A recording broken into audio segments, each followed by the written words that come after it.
Rewmi 24 TV. dal leen ak jàmm mbokk yi nuyu nañ leen siyaar nañ leen yéen ñi di safoo seen chaîne bi di Rewmi 24 TV lu doy waar moom la ñu nemmeeku ma ngay xew fële ca gendarmerie information bu doy waar concerné ki nga xam ne moo di général bii di général Moussa Fall nekk général gendarmerie dañu nemmeeku na nag ne manifestation yi nga xam ne mi ngi doon ci fan yi yëpp ak jéye yi nga xam ne moo nga ca doon am li ñu nemmeeku nag mooy kii di général Moussa Fall moom ak takk dere dañoo manqué li nga xam ne moom moo di ay arme ak grenade lacrymogène yooyu nga xam ne manqué nañ ko bu jamono yi ñu toll nii sax di leen a joxaat xaalis ngir que ñu mën a dem jënd ji waat li nga xam ne moom mooy seen jumtuwaay yooyu pour mën a jàkkaarloog ñi nga xam ne mooy manifestant yi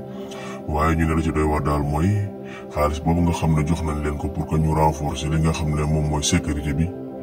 dañu ko rek ndax gëmuñu ne kii di Macky Sall daal moom dina fi toogaat lu doy waar ay kàddu yoo xam ne ki ko yëkkati moo di activiste bi nekk ci bitim réew ñu koy woowee Ousmane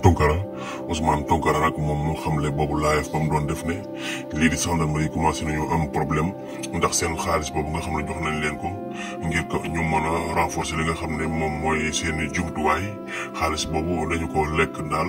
ndax jamono yi ñoom dañoo jàpp ne lii di nguurug Macky Sall moom jeex na ba pare kon jaratul ñu yàq xaalis loole la activiste bii di Ousmane Tounkara nekk fële ca bitim réew moom moo génne yi information ci live bu mu doon def di wax na daal kon gendarmerie jamono yi ñoom